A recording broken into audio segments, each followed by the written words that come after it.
Okay, we are live. Hey everyone, this is Kit Cabello with Hard Lens Media, and this is just going to be a short live stream talking about some recent developments about the hashtag Force the Vote. As we all know, this thing is continuing to gain traction on social media, and more people are participating in the conversation. I just want to address a few things real quick. In the show notes, in description, or at least in the description box, there is a link to the show notes that if you want to follow along, please check them out. But also there is a link to the petition as well. The petition is now past 40,000 signatures. If you haven't signed the petition, please sign it. We need to have this conversation about Medicare for all. We need to have this vote to get rid of Nancy Pelosi. We need to, or at least make sure that the vote for Medicare for all is put on the House floor. Enough people are suffering. Enough people are dying. Here in the United States, the richest country in the world, we don't have health care. And, I just want to give a quick comment towards a recent video that we just posted on the Hard Lens Media YouTube channel. I've noticed something in the comment section. A lot of people from different countries, from Germany, from Sweden, from New Zealand, Australia, Great Britain, Canada, all of them are saying the same thing. Fight for health care. Fight for your health care. Why aren't you guys fighting hard enough? Why aren't you guys pushing back? Why aren't you guys screaming loud? We have health care. Fight for it. They're all saying the same thing. So that means there's something really fundamentally wrong with this country. And those that are trying to tone police people yelling about the fact that, when you go to the hospital, there's a good chance that you're going to go bankrupt. There's a good chance that you're not going to get the proper treatment. There's a good chance that you're just going to die and die homeless in the richest country in the world. And yet there are people who are offended by the fact that we're yelling or swearing on social media. Well, a lot of Americans, millions of Americans, are struggling. At the end of January 31st, 30 to 40 million Americans are at risk of being evicted from their homes. So what does that tell you? That we have a very sick society and a government that doesn't represent the people. And to the 15 progressives that are on the forcethevote.org petition, I'll be nice about it. If you are who you say you are, force the vote for Medicare for all on the floor. And before any of you say, well, it can't be done, this is an impossible task, no idea like this would ever work, it's impossible, it can't happen, it'll never happen, you're wrong. Because so many other larger groups that should be speaking out even louder than Jimmy Dore suggested the idea 2 years ago. That being said, let's get this live stream started. I want to give a shout out to everyone that's right now joining us. Thank you all for joining us. Shout out to the wonderful, incredible Mona, who's going to be moderating the live stream chat. My name is Kit Cabello. I'm the host of Hard Lens Media, and let's get things started. With that being said, again, if you want to check out the links, the show notes are in the description box below. There's also the link to the petition. Please share that petition.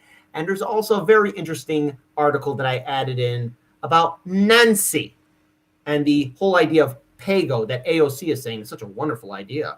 Don't worry. Shout out to the Jimmy Dore show that I even mentioned it because I'm glad that they did. Shout out to Steph, because she tweeted it out. So I'm going to give credit where credit's due, but I'll get to that at the very end. With that being said, let's get the show started. So on January 1st of 2021, Jimmy Dore tweeted this out. Amazing. We know Medicare for all won't be a reality under Trump, but a House floor is the best. Which side are you on? Political opportunity in 2019 and sets the stage to make Medicare for all the decisive issue of 2020. DSA pressure campaign guide. So that was a tweet from Jimmy Dore.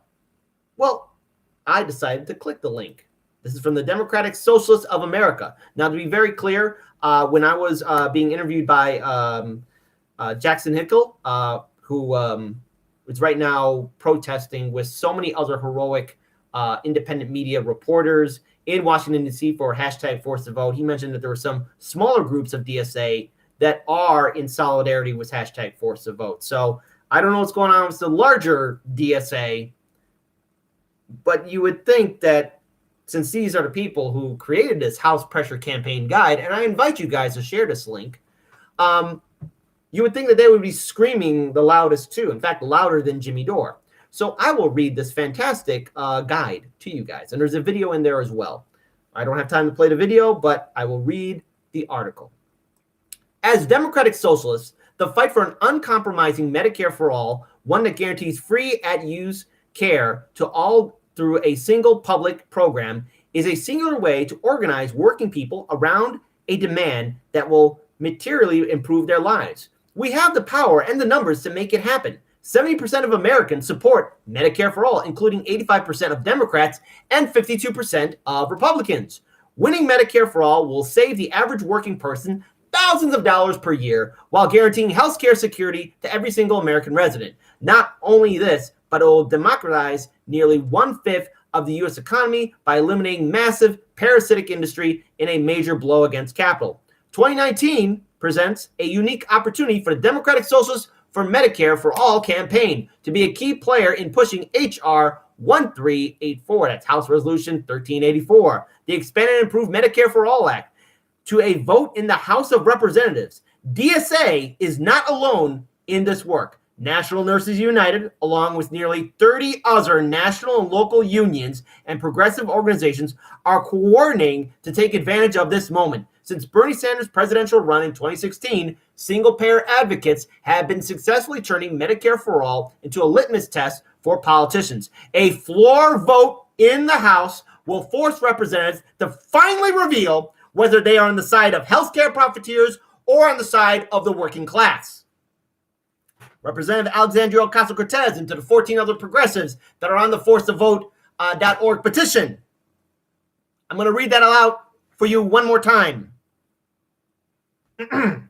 A floor vote in the House will force representatives to finally reveal whether they're on the side of healthcare profiteers or the side of the working class. This is fundamentally important. Just because, and remember, we heard it from Cenk Uygur and Anna Kasparian that, oh no, if you get Medicare for all for on a vote on the floor, it's going to fail. It's going to shine a light on the most heartless politicians who choose to side with major corporations, all the while letting their people die with a major pandemic that's happening right now.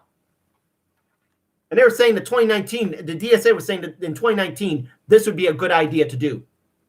Well, if it was good then, why isn't it good now? Cenk, Anna, TYT, DSA, time to start speaking out. It makes sense to me. Americans have been fighting for single-payer health care for over a century and at previous points have pushed the policy to the brink of becoming a reality. But time and time again, advocates were unable to overcome the unwavering opposition of the private industry. Pharmaceutical companies and the American Medical Association healthcare profiteers have already begun their latest assault on Medicare for all. We're seeing a wave of public option proposals intended to undermine our movement, as well as key committee appointments being handed to corporate Democrats. Corporate Democrats, not Republicans, corporate Democrats. What we need now to fight back against the assault is an unshakable working class movement capable of forcing politicians to reject lobbyist influence. Now is the time to be clear about our demands and pressure politicians to get on board. Pushing a floor vote in the House not only tests the political strengths of the movement to make that happen, it also sends a bill to the Senate, calling the question there. Though we know Medicare for all will not become a reality under the Trump administration, a House floor vote is the best. Which side are you on? Political opportunity in 2019 and sets the stage to make Medicare for all the decisive issue of 2020. So what's changed since then? Because this sounds like a great plan, but yet everyone says that Jimmy Dore is a grifter. Everyone wants to say that Jimmy Dore is a madman. This isn't about Jimmy Dore. Did you not pay attention to the town hall that happened just a few days ago? It's not just Jimmy Dore. There are millions upon millions of Americans that need affordable health care, single-payer health care in this country. We don't have it. And again, with the video that we just released on Heartlands Media, which was a clip from our live stream show from yesterday, I'm seeing in the comment section below, hey, I'm from Great Britain. Hey, I'm from Canada. Hey, I'm from New Zealand. We have health care. Why aren't you Americans screaming out louder? This forced to vote sounds like a really good idea. We have people in different countries telling us to fight. But yet AOC wants us to be polite. TYT is saying, hey, be polite, calm down, calm down, calm down, like Nancy, calm down. Every chapter and organizing committee in DSA can be involved in this campaign, as every single House representative can improve their position on Medicare for All. For progressive Democrats who already co-sponsor House Resolution 1384, chapters can push them to join the Medicare for All caucus and to become a vocal champion of single-payer health care using our campaign's principles. We need progressive representatives to be clear that the public option is not an option. Even Republican representatives can be made to feel the heat. 52% of their constituents support Medicare for All, and we should try to activate those supporters to become involved in a fight. That means walking out of your safe space and talking to people that might not agree with you. But guess what? 52% of Republicans agree with Medicare for All. And the thing is that you're not hearing from corporate media or from larger independent media networks is, well, why are these conservatives and Republicans on board for Medicare for All? Maybe they don't want to see their loved ones die either. Now, look, do I think that this will be the end-all, be-all, and this will unite the country? Probably not. We're all going to still have disagreements. But I think we all can agree no one wants to be struck with a $100K bill or $1 million bill by going to the hospital. Even before this pandemic even hit, we covered on Hard Lens Media on how people are not even calling the ambulances to go to the hospital. They're taking Uber or Lyft. Now it's going to be impossible because, again, the hospitals are being overwhelmed thanks to this horrifying virus that we're all dealing with. But yet again, hey, everyone, calm down, calm down. Don't yell. The momentum has been rapidly building, and 2019 is a year for us to raise the political stakes. It's time to send a message that Medicare for All is inevitable and that we won't accept any compromises.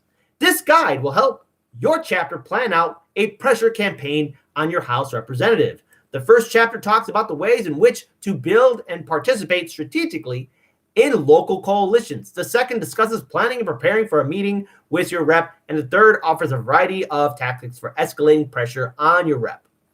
And the rest of the article is more talking about planning and what you have to do. Again, this link is in the show notes in the description box below. With that being said, I think we're all kind of right now finding out just how interesting this is. So it turns out, Jimmy Dore suggesting this isn't just some sort of fluke or out of the blue decision. This has been suggested 2 years ago in 2019. Wow. I guess where's TYT at calling DSA a bunch of grifters or a bunch of bullies? Wasn't AOC a member of DSA? Last I checked. Type in the comment section. I'm seeing everyone now in the live stream chat. Yeah, let's see what's going on with that. With that being said, I do want to acknowledge some people in the live stream. Shout out to Gamer for Life and Fred Edward and Mona Carmona for moderating the live stream chat. We are so happy to have all of you here with us. Keep on rocking and rolling, guys. Again, Hard Lens Media is very grateful to have all of you here with us. Now, I'm pretty sure some of you are wondering, well, okay, this force the vote protest, how many people are really talking about it? Well, independent media networks like Mi Casa Tu Casa, Hard Lens Media, The Jimmy Dore Show, Convo Couch, and so many others are standing in solidarity with Force the Vote. But I decided to look in the past 2 days what other major networks have talked about the Force the Vote movement. Only 2 came up. And perhaps maybe tomorrow it will change. But as it stands right now, only The Hill and Fox News. You can see those 2 articles in the description box below. They're in the show notes. I urge you guys to check it out. It's interesting to me. I just had those 2 articles in there for you guys to check it out. And more importantly, that way you can share it, because where's everybody else at? Where's all these other larger networks at? They're all quiet on it. But yet The Hill and Fox News at least acknowledge Force the Vote is happening, and that there's a protest, and that it's a movement, and it's going past the social media barriers and Twitter. It's impacting a lot of people. But yet again, we're being told to calm down, calm down. You're yelling too loud. People aren't yelling loud enough. So I want to acknowledge something here real quick. And it's a tweet from Alexandria Ocasio-Cortez. I still have hope for her to do the right thing, but I don't think it's going to happen. And she tweeted this out. And to be 100% honest, it was hard during this to be targeted and married as some sellout enemy of the people over a late tactical disagreement over one floor vote. Also a bummer to see figures excuse comments like F her and F anyone who protects her. That's not tone, that's violence.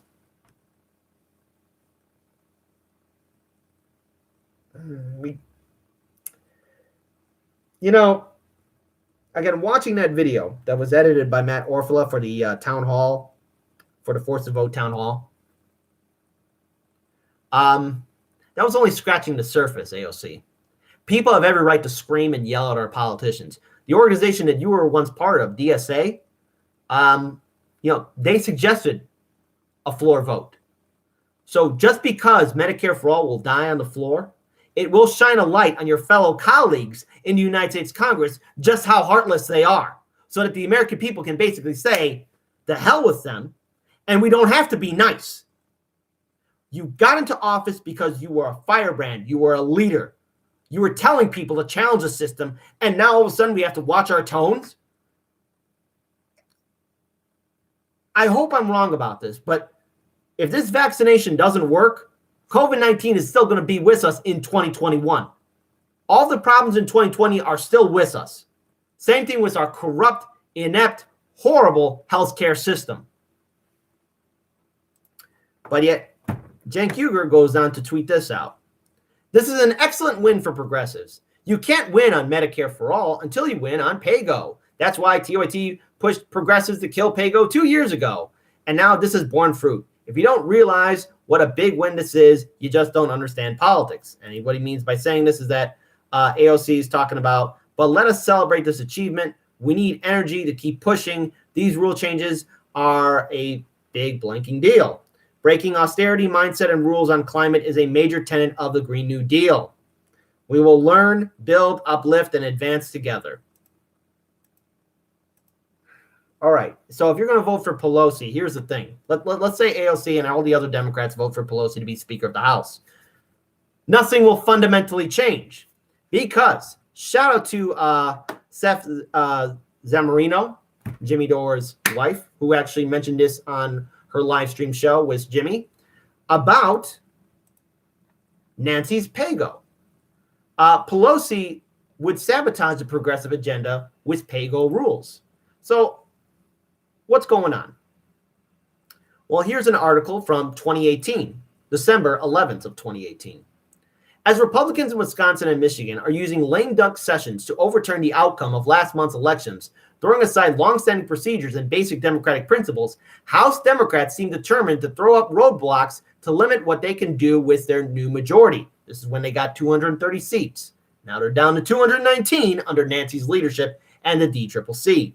Specifically, like Speaker Nancy Pelosi is proposing the House adopt pay-as-you-go, PAYGO rules that require all new spending to be offset, whether either budget cuts or tax increases. These rules would also prohibit any new taxes on the bottom 80% of the income distribution. Overturning the rules would require a 60% supermajority, which means that a substantial number of Republicans would have to be pulled along to get passage. To see why this is such a poor idea, it's only necessary to think of many of the proposals that Democrats floated in the recent election. There's a considerable support among Democrats for Medicare for All, extending the Medicare program to the whole population. While many do not interpret this as immediate extension of Medicare to everyone, even lowering the qualifying age to 55 or 60 will mean additional spending. Under Pelosi's PAYGO rule, this extension would be prohibited unless it was coupled with offset budget cuts and or taxes to the top 20%. There are many Democrats who would support cuts to the military, but realistically, these will only go so far. The same applies to additional taxes on the wealthy. Furthermore, in the case of healthcare, the most obvious tax is to replace the money that employers now pay in premiums to their insurers with a tax that would be paid to cover the costs of an expanded Medicare program. It is difficult to believe that many middle-income people would be outraged if the money that their employer deducted from their paychecks for insurance premiums instead went to the government-provided healthcare insurance. There is a similar story with proposals like free college, free or heavily subsidized childcare, or green jobs. Does it really make sense as their first move in the new session of Congress for Democrats to throw a huge roadblock in front of these programs? It's also important to look at the full political context here. The Republicans still control the Senate, given the fact that Republicans have voted in lockstep for at least the last decade. The proposal of any of these measures getting through the Senate is almost zero. This means that we are not talking about what actual laws will look like. The legislation passed by House Democrats is giving them a chance to showcase their priorities for a post-2020 world when they may again control the White House and the Senate. The pay-go rules severely hampered their ability to lay out a progressive agenda for the public in advance of the election. The contrast to the Republicans could not be greater. Trump and Republicans in Congress ran on the promise of a big tax cut. They never said a word about how they would pay for it. They just uttered nonsense about how the tax cut would pay for itself. With that being said, they pushed it through a straight party line vote and used fabricated budget projections to show that it would be self-financing. It is already clear that a tax cut will not come close to paying for itself. Instead, the deficit will be considered a larger as a result of tax cut. Of course, we have seen this story before. It happened with President George W. Bush tax cut in 2001 and with President Ronald Reagan's tax cut in 1981. The Republicans have paid no political price for repeatedly expanding the deficit to give tax cuts to the wealthy. If Pelosi thinks Democrats will somehow be rewarded for handcuffing themselves so they can't even consider bills that will expand the deficit, she is much less astute politician than most of us ever gave her credit for. She's really good at fundraisers, guys, though. She's really good. She just wants us to calm down and watch our tones. And so long as AOC calls her mama bear, nothing will fundamentally change. So, again, everyone that's listening in on this live stream, the Republicans and the Democratic establishment are all friends with each other.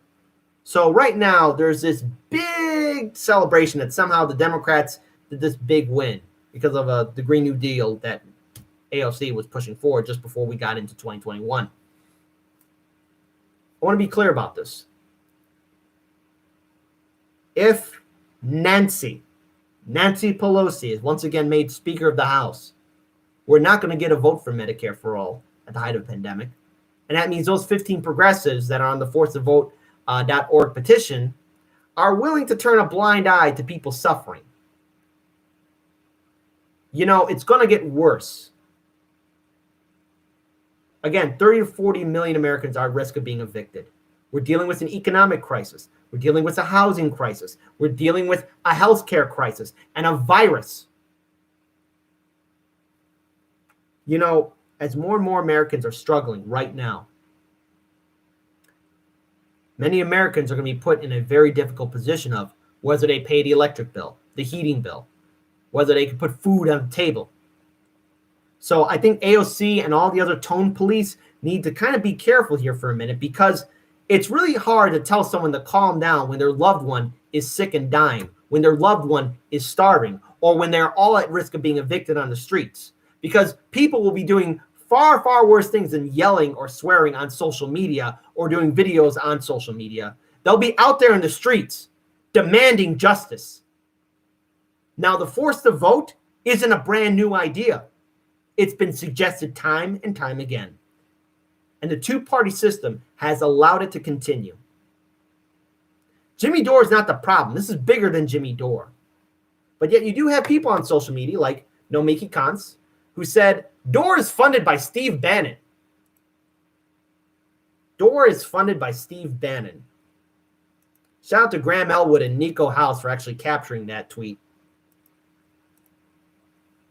You know, I wouldn't throw stones if you live in a glass building.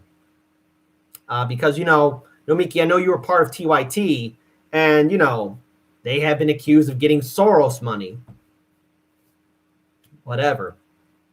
But, you know, there is a real solid fact that happened with TYT, and that they got that $20 million from that Katzenberg fellow, who is a huge Clinton supporter and donor.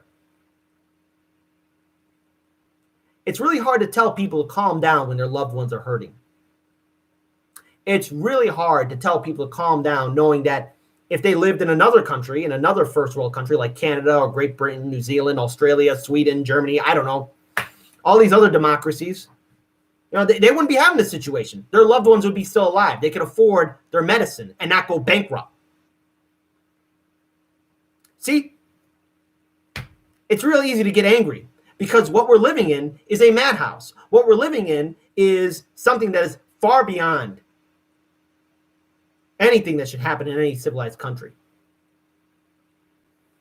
But yet somehow Jimmy Dore is the problem. And then you want to name call and say that he's a crazy person. Were you not paying attention to all the other stories? There are millions of Americans who have stories about what they have to deal with this nightmare healthcare system that we have. I want to hold out hope that those 15 progressives find the courage and the heart to step up. I want to have hope that these larger independent media networks and their progressive commentators step up and realize that, hey, now's the time to stand in solidarity with everyone. This force the vote plan is our last best option. Otherwise, if the Democrats fail in this, well, then guess what's going to happen after 2021? It's going to be a massacre in 2022, and it's going to be a massacre in 2024. And why is that? Trump is not being prosecuted. And number two, he can run again in 2024, and the Republicans have plenty of ammunition to destroy the Democrats if they continue with their austerity politics. So the midterm election cycle, it doesn't matter what happens in Georgia. Let's say the Democrats ideally get the Senate. What's the guarantee that they maintain the Senate in 2022, as well as maintain the House majority in 2022? None. And why? Because their leadership has no imagination, no compassion, no heart. At the height of a pandemic, they're willing to turn a blind eye to the suffering of their own people that they're supposed to represent. We have a government that represents corporations, big banks, the top 1%, Wall Street executives. What's so wrong with asking with hashtag force the vote? AOC, you were elected into office to do this. To those progressives, again, Representative AOC, Representative Ayanna Pressley, Representative Barbara Lee, Representative Chuy Garcia, Representative Cori Bush, Representative Ilhan Omar, Representative Jamal Bowman, Representative Jamie Raskin, Representative Katie Porter, Representative Marie Newman, Representative Mark Pochin, Representative Pramila Jayapal, Representative Ro Khanna, Representative Rashid Tlaib, Representative Raul Kajava. You were elected into office to bring in change. You 15 have what it takes to stand up to Nancy. Force the vote. And she puts the vote for Medicare for All on the floor. It shines a light on your heartless colleagues that are willing to let the American people die. 52% of Republicans agree with Medicare for All. 85% of Democrats agree with Medicare for All. Everyone's saying, calm down. Watch your tone. When is the right time? Someone tell us, when is the right time to fight? Heaven forbid that Ron Placone's tweet, and again, I mentioned this tweet out, but I mean, it's very frightening. He tweeted out some time ago as a joke. I see Medicare for All passing in 10 years, just similar to cannabis. It'll be a state-by-state issue. We don't have 10 years to wait. So shout out to the people that are standing in solidarity for hashtag force the vote. Shout out to Jimmy Dore and Graham Elwood and Ron Placone and Lee Camp and Nico House and Fiorella Isabella and Craig Passa and so many others. Actually, we interviewed a congressional candidate, Christina Olivio, who is actually there with the protesters right now. That protest is happening between January 2nd, today, all the way up to the 4th. She's running for the Florida 24th Congressional District. Check out our interview that we did with her. She's for hashtag force the vote. So to the progressive congressmen and women that are in Congress, what is your excuse? We got to fight for a better future. And if not now, when? How long can we wait? How many good people have to die? It doesn't have to be this way. It doesn't have to be this way. With that being said, I want to thank all of you for joining me for this short live stream. If you want to see the links to the show notes, they're in the description box below. There's also a link to the additional story with Pelosi and her pay-go rule, Nancy's fantastic plan. The petition for force to vote is there as well. Please share it if you haven't signed it. Sign it already. Shout out to everyone that's here with us. Oh my God, there's a lot of people in here too. I see Scroogle, I see Gray Walker, Joint Third Party, Gamer for Life, Holly Horn, Whatever Man, Keith Johnson, so many wonderful people. We want to thank all of our viewers and subscribers for helping us build this network up. Now more than ever, we got to fight for a better future. With that being said, peace to you guys. Have a wonderful evening and take care. sign the petition, hashtag force to vote. It's not a new idea. It's an idea that's been continuing on and on again. Now let's use it. Let's fight. And for all those in the sidelines, join us. I'll accept you. Step up. Don't be that person who says they wish they could help. Take care, everybody.